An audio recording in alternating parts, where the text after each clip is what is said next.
भगवान शिव की कृपा से ही प्रभु से प्रेम होता है, प्रभु के मार्ग में आगे बढ़ा जाता है। नरसिंह मेहता जी को भगवान शंकर ने ही रास में प्रवेश कराया। आज तक कोई ऐसा महान नहीं हुआ जिस पर भगवान शंकर की कृपा ना हुई हो, वो महान बन ऐसा भगवान शंकर की कृपा से जो भी, क्योंकि परम वैष्णवाचार्य हैं, उनके जैसा कोई भगवत प्रेमी और कौन हो सकता है। आप सुन रहे हैं श्री रुद्र महिमा और मैं विरोध सिंह। इस बार सवाल आया है, प्रेमानंद जी महाराज बोलते हैं कि शिवजी ने ही उन्हें राधा भक्ति के लिए बोला, ये कुछ समझ नहीं आया। तो ये सवाल हमसे पूछा गया है। तो उससे पहले मैं बता दूं कि मेरी वीडियो बन क्यों नहीं पा रही थी, क्योंकि मैं गांव में गया हुआ था अपने बिहार छपरा। तो वहां पे नेटवर्क आता नहीं है, तो ना तो वीडियो बनाना हो पा रहा था, ना ही कुछ पोस्ट कर पा रहा था मैं।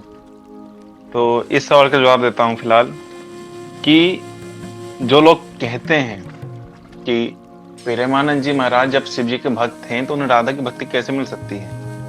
सबसे पहले तो आप ये समझ लीजिए कि शिव जी के नाम का मतलब क्या है, कल्याण।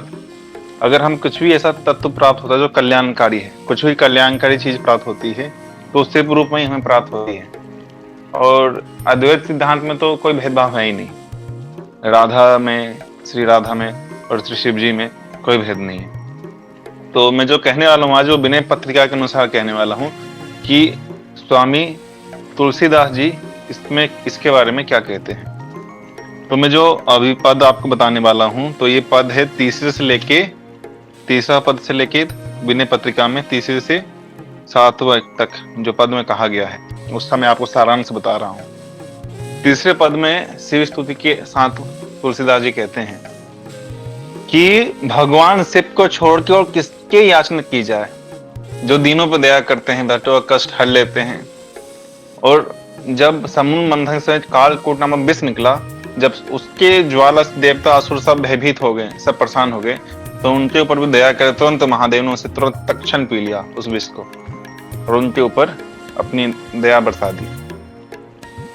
और ऐसे ही कई बार हुआ है कि महादेव, एक बार कथा आती, छोटी सी सुना देता हूँ मैं, जिसमें ब्रह्मा जी परेशान हो जाते हैं कि मैं जिसके भाग में लिख देता हूँ कि ये कंगाल है, तो महादेव जाके उसे अरबपति खजानची बना देते हैं। और कुबेर जी के साथ ऐसा हुआ ही है कि भगवान से कृपा से कुबेर राज जो हैं, यक्षराज कुबेर, वो कोषाध्यक्ष बन गए खजानों के, देवताओं के। तो तुलसीदास जी कहते हैं इसमें कि शंकर के समान कोई दानी नहीं है, वही परम गुरु हैं। तो अगर कुछ ऐसा हमें प्राप्त हो जो हमारे लिए बहुत ज्यादा कल्याणकारी हो, विशेष हो, तो शिव की ही कृपा से ही हमें प्राप्त होता है। ऐसा कुछ भी जो हमारे लिए कल्याणकारी है, तो वो शिव की ही कृपा से प्राप्त होता है। तभी तुलसीदास जी ने कहा है कि हे कृपा निधान तुलसीदास जी को श्री राम के चरणों की प्रीति दीजिए। इस तरह से महादेव से उन्होंने कई बार विनती किया, स्तुति की है। रामचरितमानस तो प्रसिद्धि है कि महादेव ने उसके ऊपर हस्ताक्षर किया, तो फिर वो शास्त्रों से मतलब कि काफी बढ़ चढ़ गया, उसकी महिमा काफी बढ़ गई हुई जो रामचरितमानस है उसका।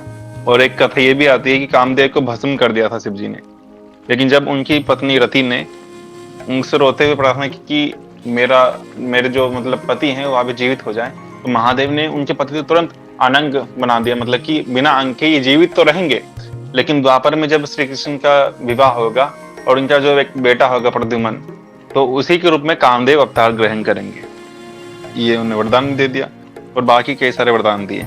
और महादेव इतने मतलब दानी हैं कि जो गति हम, जैसे कि वो महायोगी है, कोई महायोगी है, योगेश्वर मुनिगण है, जो जब वो बहुत ज्यादा अधिक तप कर लेते हैं, तब भी श्री हरि से मांगते हुए कुछ मतलब संकोच करते कि श्री हरि से ये चीज मांगे या नहीं।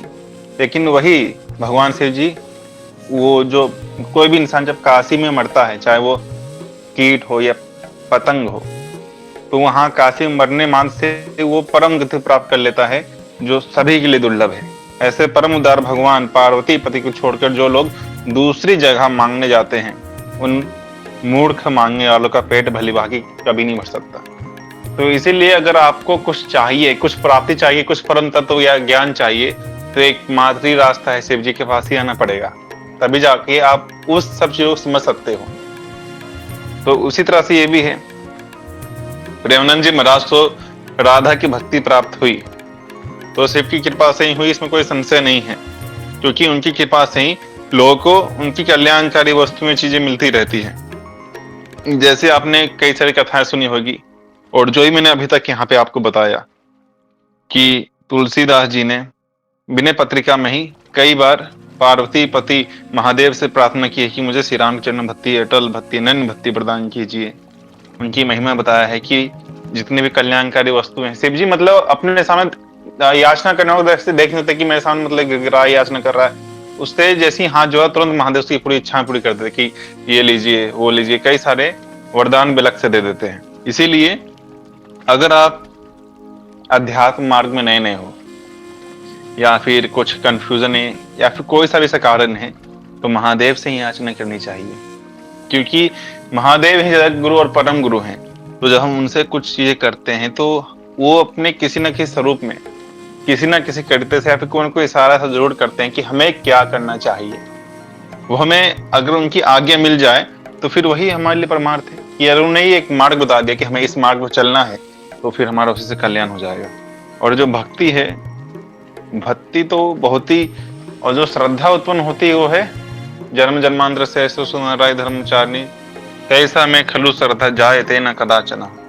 कई जन्मों के बाद जो अंतिम जन्म होता है तब कहीं आके उसमें श्रद्धा उत्पन्न होती है, और तब हम जब श्रद्धा से भवित होके अगर एक चीज मांग लेते हैं हम कि हमें भक्ति प्राप्त हो जाए, जो पंचदेव हैं उन पंचदेव से हम किसी की भक्ति मान लेते हैं शिव जी से, तो हमारा कल्याण हो जाएगा। क्योंकि ये सभी पांचों जो हैं भगवान शिव जी, नारायण, दुर्गा, गणेश और सूर्य एक ही हैं, इनमें कोई भेद नहीं है।